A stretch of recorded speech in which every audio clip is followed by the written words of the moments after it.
Hello बच्चों, आज के इस लेक्चर के अंदर बच्चों हम एसी जो करंट है उसके लिए हम मीन वैल्यू फाइंड करेंगे और हो सकेगा तो हम आरएमएस वैल्यू भी फाइंड करने की कोशिश करेंगे। इससे पहले वाले अगर लेक्चर के अंदर आपने देखा होगा कि हमने बच्चों एसी और डीसी करंट के अंदर एक बेसिक डिफरेंस क्या होता है और एसी करंट के लिए क्या क्या डायग्राम हो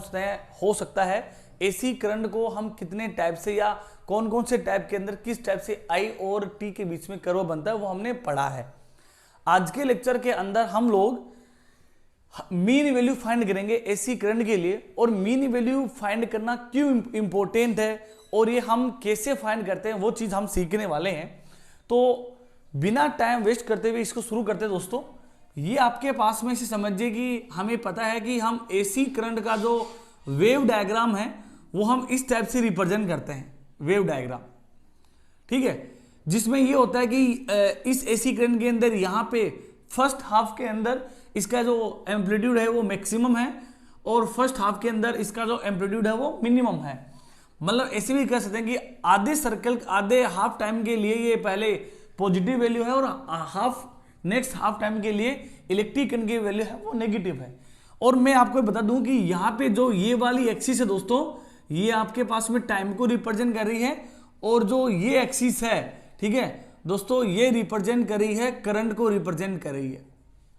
और यहाँ पे इस टाइम की वैल्यू 0 है, यहाँ पे टाइम की जो वैल्यू है वो है t/2 और यहाँ पे जो टाइम की वैल्यू है वो है t। मतलब एसी करंट, यहाँ पे तो हमने एसी करंट का जो वेव डायग्राम बना के रखा है, इसके अंदर आप देख पा रहे हो कि इलेक्ट्रिक करंट को पूरा कंप्लीट रिवोल्यूशन में एक कंप्लीट सर्कल पूरा या सर्कल को कंप्लीट करने के लिए, एक साइकिल कंप्लीट करने के लिए इसका जो टाइम पीरियड है वो बच्चों वो है टी, और इसका हाफ जो साइकिल है वो t/2 टाइम में ही कंप्लीट हो रहा है। तो यहाँ पे आप एक चीज नोटिस करोगे कि देखो यहाँ पे आई की वैल्यू जब t = 0 है, मतलब 0 सेकेंड के ऊपर आई की वैल्यू भी 0 है, आई मतलब इलेक्ट्रिक करंट की वैल्यू भी 0 है। फिर टाइम जैसे बढ़ा तो आई की वैल्यू कुछ अलग आई, फिर टाइम कुछ और बढ़ा या कुछ और आया तब आई की वैल्यू अलग आई। फिर देखो t/2 के ऊपर आई की वैल्यू मैक्सिमम है, फिर आई की वैल्यू अलग है। मतलब ऐसे आई की वैल्यू है वो टाइम के रेस्पेक्ट में वेरी कर रही है, अलग अलग टाइम के ऊपर आई की जो वैल्यू है वो अलग अलग है। इसलिए हम इस यहाँ पे इस वेव डायग्राम के अकॉर्डिंग बच्चों हम इलेक्ट्रिक करंट की जो इक्वेशन है, यहाँ पे एसी जो करंट है इसकी जो इक्वेशन है हम उसको ऐसे लिख सकते हैं I = Im और साइन ओमेगा टी। कि यहाँ पे ध्यान रहे जो इलेक्ट्रिक करंट है ये इंस्टेंटेनियस इलेक्ट्रिक करंट है, किसी पर्टिकुलर इंस्टेंट ऑफ टाइम के ऊपर यहाँ पे इलेक्ट्रिक करंट को वो क्या करती है, रिप्रेजेंट करती है। तो यहाँ पे आपको दिमाग में, आपके जहन में ये बात आई होगी कि हमें मीन वैल्यू क्यों फाइंड करना है। तो आप ये देखोगे 0 से और t/2 जो टाइमिंग है 0 से t/2 तक, इस टाइम के अंदर ही इलेक्ट्रिक करंट के अलग अलग वैल्यूज हैं। तो इन अलग अलग वैल्यूज को हम बच्चों क्या फाइंड कर लें, एक मीन एवरेज वैल्यू फाइंड कर ले। वो अगर एवरेज फाइंड कर लेंगे तो वो हाफ सर्किल के लिए मीन वैल्यू कहलाएगा एसी करंट के लिए। पर ऐसा कोई जरूरी नहीं कि हम हाफ सर्किल के लिए ही फाइंड करें, आपको एग्जाम के अंदर फुल सर्किल के लिए या कंप्लीट सर्किल के लिए, साइकिल के लिए भी आपको मीन वैल्यू पूछ सकता है। लेकिन सबसे पहले दोस्तों हम हाफ सर्किल के लिए ही मीन वैल्यू फाइंड करते हैं, हाफ साइकिल के लिए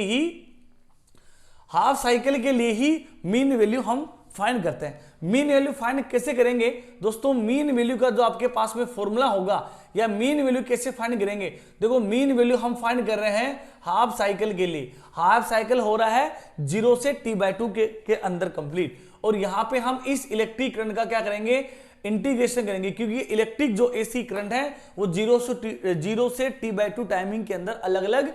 वैल्यूज हैं। और यहाँ पे जो टाइम का भी डिवाइड करना पड़ेगा, क्योंकि टाइम के रेस्पेक्ट में ये इसकी वैल्यू चेंज हो रही है, तो यहां हो जाएगा आपके पास में dt। अब सिंस आपको ये पता है कि इलेक्ट्रिक करंट की जो वैल्यू है दोस्तों, यहाँ एसी करंट की जो वैल्यू है वो आपके पास में है I = I0, और दोस्तों ये बन जाएगा आपके पास में साइन ओमेगा टी, ठीक है। ये I की वैल्यू यहां हम रखेंगे तो आपके पास में रहेगा I मीन, मतलब हम इसको एवरेज भी कह सकते हैं। देखो हम इसको ऐसे भी रिप्रेजेंट कर सकते हैं I एवरेज। तो ये क्या बन जाएगा, ये वैल्यू हम रखते हैं दोस्तों 0 से t/2 के ऊपर,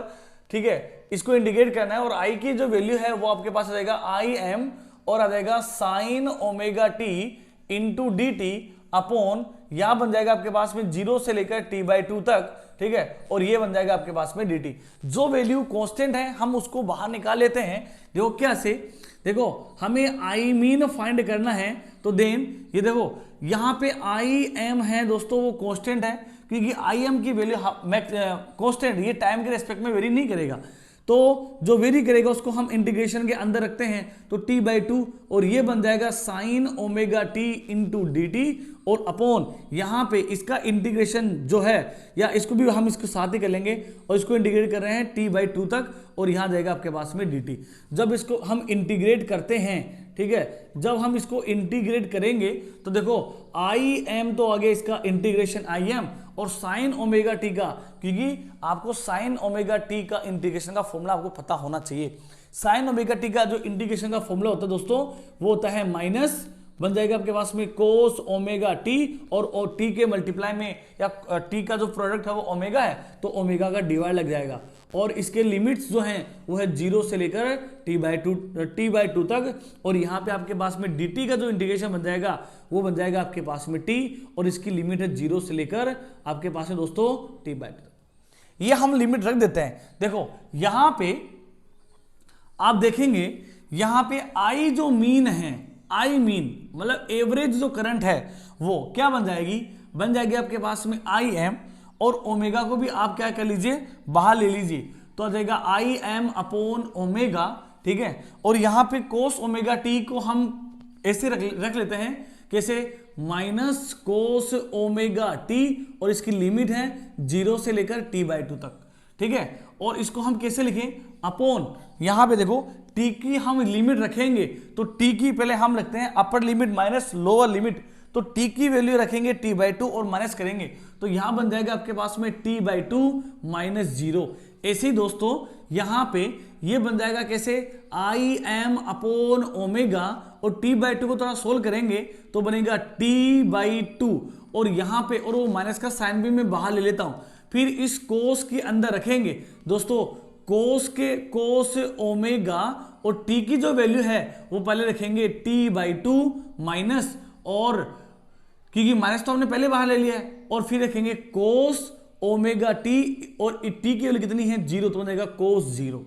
ठीक है। आपको ये ध्यान होना चाहिए दोस्तों, ओमेगा एक एंगुलर फ्रीक्वेंसी होती है एसी करंट के लिए, और ओमेगा की जो वैल्यू होती है वो होती है आपके पास में 2π/t। ये वैल्यू भी हम रखते चलते हैं, और देखो कैसे, इसको जब सोल्व करेंगे तो ये बन जाएगा आपके पास में 2im अपॉन, ये बन जाएगा ओमेगा की वैल्यू रखेंगे, ओमेगा की वैल्यू होगी 2π/t, और दोस्तों ये आपके पास में t है, इस t के नीचे का 2 मैंने ऊपर भेज दिया, तो बन गया आपके पास में 2im। यहां पे दोस्तों वो कैसे, कोस ओमेगा की वैल्यू कितनी है, ओमेगा की वैल्यू है 2πt इंटू आपके पास में यहां पे है t/2 माइनस कोस 0 की वैल्यू होती है 1। देखो थोड़ा सोल्व करते हैं, t से t दोस्तों कैंसिल हो गया, और 2 से 2 कैंसिल हो गया, तो आपके पास में क्या बच गया, यहाँ पे आपके पास बच गया आई एम अपॉन दोस्तों बन गया आपके पास में पाई, और देखो यहां से t से t कैंसिल हो गया, 2 से 2 कैंसिल हो गया, और आपके पास में दोस्तों कोस जो 2π है, ठीक है, कोस जो आपके पास में 2π है, ठीक है, कोस सॉरी यहां पे क्या बच गया, यहां बच गया आपके पास में कोस पाई बच गया, कोस पाई माइनस 1, और आपको ये पता होना चाहिए दोस्तों, कोस पाई की जो वैल्यू होती है, ठीक है, वो होती है आपके पास में प्लस का 1, ठीक है, सॉरी माइनस का 1, तो ये बन जाएगा आपके पास में आई एम अपॉन पाई, ठीक है, और यहां पे देखो ये बन गया माइनस के 1 माइनस 1, ये बन गया माइनस के 2, और माइनस माइनस ये बन गया आपके पास में प्लस, मतलब कितना, इसको लिखेंगे 2im दोस्तों अपॉन कितना पाई। मतलब मैं इसको ऐसे लिख रहा हूं दोस्तों इधर, कैसे कि आपके पास में जो आई मीन की जो वैल्यू है, आई मीन की जो वैल्यू है वो कितनी आ गई है आपके पास में, वो आ गई है 2im अपॉन कितना दोस्तों पाई। जब इसको थोड़ा सा सोल्व करते हैं तो आई मीन की जो वैल्यू है ये बन जाएगी आपके पास में, 2 में पाई का डिवाइड करते हैं तो आ जाएगा 0.636, और दोस्तों कितना im, ये आपके पास में किसकी वैल्यू आ जाएगी, हाफ सर्कल के लिए, हाफ साइकिल के लिए मीन वैल्यू हमने फाइंड कर ली है, मीन वैल्यू फाइंड कर लिया हाफ साइकिल के लिए। ये हाफ साइकिल के लिए हमने एक मीन वैल्यू फाइंड की है इलेक्ट्रिक करंट की। तो ध्यान रखना, मीन वैल्यू जो होती है वो पीक वैल्यू का 0.636 टाइम्स इक्वल होता है। ये आप इसको भी ऐसे भी कह सकते हैं कि आई मीन की जो वैल्यू होती है दोस्तों वो 63.6% होती है। ठीक है, इसको ऐसे ही लिखेंगे, आई एम का दोस्तों कितना होता है 63.6% होता है। ठीक है, कौन, आई मीन, मतलब पीक वैल्यू का अगर हम 63.6% निकालें तो आपके पास में मीन वैल्यू निकल जाएगी। लेकिन ये किसके लिए है, ये आपके पास में हाफ साइकिल के लिए है, और ये हमने एसी करंट के लिए मीन वैल्यू फाइंड कर दी है। ठीक है, आई होप कि आपको ये आया होगा, और ये बहुत इंपॉर्टेंट है। आपको डायरेक्ट ही याद रखना है कि आई मीन जो होता है हाफ सर्किल के लिए वो मैक्सिमम या पीक वैल्यू का 63.6% होता है, या ऐसे कह सकते हैं कि जो मीन वैल्यू होती है वो पीक वैल्यू का या मैक्सिमम वैल्यू इलेक्ट्रिक करंट की जो मैक्सिमम वैल्यू होती है उसका 0.636 टाइम्स इक्वल होता है। ये आपके पास में क्या हो गया, mean value for half cycle हो गया। इसी में अगर मान लीजिए अगर आपको दोस्तों कंप्लीट साइकिल के लिए, एक फुल साइकिल के लिए अगर आपको ये मीन वैल्यू फाइंड करनी है तो उसको कैसे करेंगे। देखो, कंप्लीट साइकिल के लिए हम इसको कैसे फाइंड कर सकते हैं, उसको हम ऐसे फाइंड करेंगे। ये जो आपके पास में आया था, ये आया है आपके पास में हाफ साइकिल के लिए। मान लो अगर आपको फुल साइकिल के लिए पूछ ले, फुल साइकिल के लिए मीन वैल्यू पूछ ले, तो फुल साइकिल के लिए सेम यही डेरिवेशन हमें करना पड़ेगा बस, लेकिन हमें इसकी लिमिटेशन चेंज कर देनी पड़ेगी। देखो, हमें आई मीन पूछा है, लेकिन किसके लिए, फुल साइकिल ये इलेक्ट्रिक करंट कवर कर रहा है टी टाइम के अंदर, और यहां बन जाएगा आपके पास में आई इंटू डी टी, और दोस्तों ये बन जाएगा 0 से लेकर टी। ठीक है, और दोस्तों बन जाएगा I D T.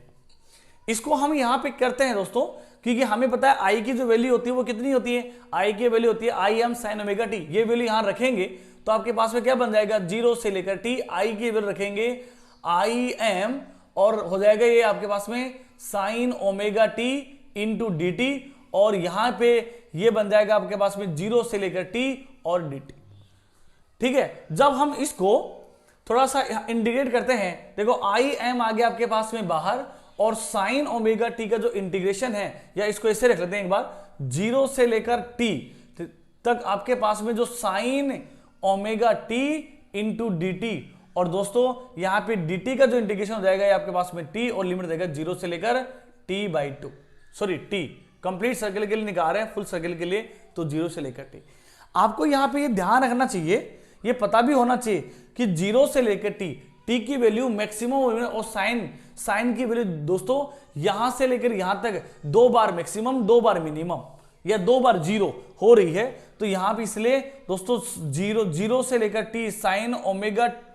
Omega T into D T का जो इंटीग्रेशन होगा, ठीक है, ये आपके पास में दोस्तों कितना हो जाएगा, 0 होगा। इसलिए आई मीन की जो वैल्यू होगी, आई मीन की वैल्यू वो कितनी होगी दोस्तों, वो 0 होगी। ये किसके लिए है, ये आई मीन की जो वैल्यू है वो फुल साइकिल के लिए है, ये आपके पास में है फॉर फुल साइकिल के लिए। फुल साइकिल के लिए आई मीन की वैल्यू 0 होती है, जबकि ये आपके पास में किसके लिए है, ये दोस्तों आपके पास में हाफ साइकिल के लिए। ये आपको याद रखना है, हाफ साइकिल के लिए आई मीन की वैल्यू 0.636 ऑफ आई एम होता है, जबकि फुल सर्किल के लिए आपके पास में आई मीन की जो वैल्यू होती है वो 0 होती है। तो ये बहुत इंपॉर्टेंट बातें थी। एसी सर्किट, जब हम इलेक्ट्रिक ये एसी सर्किट एसी करंट वाला चैप्टर पढ़ रहे हैं तो हमें न्यूमेरिकल्स के अंदर आपको आई मीन आई एम मतलब peak value, I R M S value, इन पे न्यूमेरिकल पूछते हैं, और आपको कभी भी एक जैसे इस टाइप की इक्वेशन हो और आपको पूछे कि इसका मीन वैल्यू कितना होगा, इसका पीक वैल्यू कितना होगा, तो मीन वैल्यू निकालने के लिए और किस सर्किल के लिए, फुल सर्किल के लिए कि हाफ सर्किल के लिए, हाफ साइकिल के लिए, तो वो आपको इस टाइप से हम फाइंड कर सकते हैं। तो ये दोस्तों हमने अब तक आई मीन मतलब हमने मीन वैल्यू फाइंड की है एसी करंट के लिए। मैं एक बार रिपीट कर रहा हूं, हमने आई मीन फाइंड किया है हाफ सर्किल के लिए, हाफ साइकिल के लिए, और दोस्तों हम लोगों ने आई मीन मतलब मीन वैल्यू फाइंड किया है फुल साइकिल के लिए। हाफ साइकिल के लिए आई जो मीन होता है, मतलब मीन एवरेज वैल्यू होती है इलेक्ट्रिक करंट की, वो होती है आपके पास में 0.636, ठीक है, IM। और आपके पास में फुल साइकिल के लिए आई मीन की वैल्यू है, एवरेज करंट की वैल्यू होती है, वो दोस्तों कितनी होती है, 0 होती है। आई होप कि आपको ये बात समझ में आई होगी। इसी टाइप से बच्चों हम इसके अंदर आगे हम RMS वैल्यू भी फाइंड कर लेते हैं, ठीक है। इलेक्ट्रिक करंट की RMS वैल्यू क्या होती है, देखो वो कैसे निकाली जाएगी।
तो दोस्तों अब हम RMS वैल्यू फाइंड करते हैं एसी करंट के लिए। RMS मतलब रूट मीन स्क्वायर वैल्यू, इसको हम कैसे लिख सकते हैं, इसका फुल फॉर्म है वो हम ऐसे भी लिख सकते हैं, कैसे, इसको हम लिख सकते हैं रूट मीन, ठीक है, root mean square. Root mean square value भी हम फाइंड कर सकते हैं एसी करंट के लिए। और कैसे होगा देखो, इसको भी हम आपको करते हैं, समझाते हैं। रूट RMS जो वैल्यू होगी इलेक्ट्रिक एसी जो करंट होगी उसकी RMS जो वैल्यू होगी, दोस्तों बोल रहा है कि हमें इलेक्ट्रिक करंट का हमें क्या करना है, स्क्वायर लेना है, फिर उसका एवरेज लेना है और फिर उसका हमें स्क्वायर रूट निकाल लेना है। तो RMS वैल्यू इलेक्ट्रिक करंट का क्या होता है, root of mean of square, square का एवरेज फिर उसका रूट। इसको हम ऐसे लिख सकते हैं दोस्तों, कैसे कि हम लिखेंगे इसको कैसे, स्क्वायर रूट या स्क्वायर, चलो एक बार ऐसे कर लेते हैं, इसका स्क्वायर हटा के यहां ऐसे लिख लेते हैं, RMS का स्क्वायर इज इक्वल टू, और यहां लिख लेंगे आपके पास में आई जो आपके पास में इंस्टेंटेनियस जो करंट है इस एसी करंट की जो इक्वेशन है उसका एवरेज, लेकिन किसका, स्क्वायर का एवरेज। और आपको इसको एवरेज निकालेंगे कैसे, एवरेज निकालने के लिए लिखेंगे 0 से लेकर t, और दोस्तों I का स्क्वायर, और दोस्तों यहाँ पे 0 से लेकर dt, और हम इसको इंटीग्रेट करेंगे t, और अब बन जाएगा आपके पास में dt। हमें ये पता है एसी करंट के लिए I की जो वैल्यू होती है दोस्तों, ये होती है आपके पास में IM, और बन जाएगा आपके पास में साइन ओमेगा t, ठीक है। ये वैल्यू यहां रखेंगे तो आपके पास में IRMS का जो स्क्वायर है, क्योंकि हम इसका स्क्वायर रूट हटा के हमने इसको लगा दिया ताकि हमें ये जो क्या बोलते हैं कैलकुलेशन में हमें थोड़ा सिंपल लगे, वरना तो फिर हमें स्क्वायर रूट ज्यादा लगाना पड़ेगा तो थोड़ा लेंदी सा या आपको टिपिकल लगेगा। तो दोस्तों हमने यहाँ पे इसकी वैल्यू रखेंगे 0 से लेकर t और I का स्क्वायर, तो ये बनेगा आपके पास में दोस्तों IM का स्क्वायर, और बन जाएगा आपके पास में sine square omega t into dt, और यहां पे ये आपके पास में इसका जो इंटीग्रेशन होगा ये बन जाएगा आपके पास में t, और 0 से लेकर t। देखो तो बन जाएगा IRMS का स्क्वायर जो होगा, इसको क्या लिखेंगे भाई, देखो IM स्क्वायर, इसको तो बाहर ले लो क्योंकि ये तो कांस्टेंट है, क्योंकि इसकी वैल्यू तो फिक्स होती है, ये टाइम के ऊपर डिपेंड नहीं करता है। लेकिन यहां से हम इसको लिखेंगे 0 से लेकर t, और बन जाएगा दोस्तों आपके पास में sine square omega t into dt, और यहां पे आपके पास में इसकी लिमिट रखेंगे, t की जगह पहले अपर लिमिट फिर माइनस लोअर लिमिट, तो t माइनस 0, तो t बचेगा आपके पास में। तो यहां पे हम IRMS को क्या लिख सकते हैं, IRMS को लिखेंगे दोस्तों, देखो कैसे, IRMS का जो स्क्वायर होगा इसको लिख देंगे IM का स्क्वायर अपॉन t, ठीक है। और ध्यान रखना ये आपके पास से बन गया इंटीग्रेशन ऑफ 0 से लेकर t, और किसका integration, sine square omega t into D T का। अब देखो ये क्या होता है कि थोड़ा टिपिकल है, हमें जैसे बायो वाले बच्चों को हो सकता है कि यहाँ पे प्रॉब्लम आए, साइन स्क्वायर ओमेगा टी का इंटीग्रेशन डायरेक्ट होता नहीं है, हमें इसको किसी अदर ट्रिग्नोमेट्रिक क्वांटिटी में इसको चेंज करना पड़ेगा। और आपको अगर आपको एक आइडेंटिटी पता हो तो दोस्तों ये ऐसे कैसे कि साइन स्क्वायर जो थीटा होता है दोस्तों वो क्या होता है, वो आपके पास में ये होता है दोस्तों कि इसको हम लिख सकते हैं दोस्तों किसे, कोस 2 थीटा, ठीक है, -1 अपॉन दोस्तों 2। ये एक आपके पास में आइडेंटिटी होती है, हम इसको इस फॉर्म में लिख देंगे तो आपके पास में IRMS की जो वैल्यू है इसको लिखेंगे, IRMS की जो वैल्यू होगी वो कैसे बन जाएगी, RMS की जो वैल्यू है दोस्तों बन जाएगी, देखो IM का स्क्वायर अपॉन t, और इसको लिखेंगे 0 से लेकर t, और हमें इस साइन स्क्वायर ओमेगा टी को इस आइडेंटिटी में चेंज करना पड़ेगा क्योंकि कोस ओमेगा टी का या इनका तो इंटीग्रेशन होता है। तो ये बन जाएगा कैसे, ये बन जाएगा आपके पास में कोस 2 ओमेगा टी, ठीक है, -1 अपॉन दोस्तों कितना 2, और हम इसको इंटीग्रेट कर रहे हैं t के रेस्पेक्ट में dt। हम इनको अलग अलग कर लेते हैं, जब हम इनको अलग अलग करते हैं तो आपके पास में दोस्तों क्या बनेगा, देखो ये बनेगा IRMS स्क्वायर की वैल्यू हमें फाइंड करनी है, तो ये आपके पास बन जाएगा IM का स्क्वायर अपॉन दोस्तों t, ठीक है। और यहाँ पे क्या बनेगा, देखो हम इसको इंडिविजुअली इंटीग्रेट करते हैं अलग अलग, तो देखो ये 1/2 आ गया बाहर अंदर, और 0 से लेकर t, और दोस्तों ये बन जाएगा आपके पास में कोस 2 ओमेगा t, ठीक है, इंटू डी टी, ठीक है, और माइनस यहाँ आपके पास में बन जाएगा कैसे, या ये 1/2 को भी हम बाहर ले लेते हैं, एक मिनट देखो ये आपके पास में 2 है, इसको बाहर ले लेते हैं तो आ जाएगा आपके पास में 2, और हम इसको ऐसे कर लेते हैं कैसे, इंडिविजुअली 0 से लेकर t, और बन जाएगा कोस 2 omega t into D T, और माइनस दोस्तों ये बनेगा आपके पास में कितना, ये बनेगा 0 से लेकर t, और बन जाएगा कितना dt। अब देखो क्या बनेगा, ये से बन जाएगा, इसको हम सोल्व करेंगे तो IM का स्क्वायर, ठीक है, और बन जाएगा 2t, और दोस्तों ध्यान रखना कोस 2 ओमेगा टी का जो इंटीग्रेशन होता है वो आपके पास में होता है साइन 2 ओमेगा टी अपॉन दोस्तों 2 ओमेगा, और इसकी जो लिमिट्स हैं वो आपके पास में कहां से कहां तक है, 0 से लेकर t तक। यहाँ पे dt का जो इंटीग्रेशन है वो बन जाएगा t, इसकी लिमिट कहां से कहां तक है, 0 से लेकर t तक। थोड़ा सोल्व करते हैं तो आपके पास में IM स्क्वायर की जो वैल्यू है वो ये IRMS स्क्वायर की जो वैल्यू बन जाएगी IM का स्क्वायर अपॉन 2t, ठीक है। और यहाँ पे देखो कैसे हम 1/2 ओमेगा को बाहर ले लिए, और यहाँ पे देखो कैसे, मैं इसको थोड़ा सा ऐसे लिख रहा हूं, देखो साइन, ठीक है, यहाँ पे 2, और ओमेगा की वैल्यू आपको पता है, ओमेगा की वैल्यू दोस्तों क्या होती है, ओमेगा की वैल्यू होती है 2π/t, ये वैल्यू मैं यहां लिख रहा हूं, देखो ओमेगा की वैल्यू कितनी है 2π/t दोस्तों, इंटू टी की वैल्यू रखनी है t, माइनस आपके पास में लोअर लिमिट रखेंगे तो t की जगह 0 तो साइन 0, ठीक है, ऐसे साइन 0, फिर माइनस यहाँ पे ये वाला t की जगह रखेंगे t, और माइनस दोस्तों कितना 0, ऐसे क्या बनेगा, ये बन जाएगा आपके पास में IM का स्क्वायर अपॉन 2t, और देखो कैसे ये बनेगा 1/2 ओमेगा, t से t कैंसिल हो गया, और बन गया आपके पास में कितना, ये बन गया आपके पास में दोस्तों साइन 4π माइनस साइन 0 की वैल्यू 0 माइनस, और ये आपके पास में कितना है t - 0t, ठीक है, ऐसे। तो और आगे बढ़ते हैं, अब तो आ जाएगा IM स्क्वायर अपॉन 2t, ठीक है, और देखो साइन 4π, साइन पाई की वैल्यू 0 होती है, चाहे वो साइन पाई हो, 2π हो, 3π हो, सबके लिए 0, पाई के लिए, तो ये बन जाएगा आपके पास में 0 - 0, ठीक है, और माइनस बच्चों कितना t, ठीक है। तो आप देखेंगे यहां पे आपके पास में दोस्तों जो वैल्यू होगी, ठीक है, वो क्या बन जाएगी आपके पास में, ये जो वैल्यू होगी वो बन जाएगी आपके पास में, देखो तो t से t क्या हो जाएगा, t से t आपके पास में कैंसिल हो जाएगा, और बन जाएगा आपके पास में IM स्क्वायर अपॉन बन जाएगा कितना 2t इंटू t, t से t क्या हो जाएगा, कैंसिल हो जाएगा, तो आपके पास बन जाएगा IM का स्क्वायर,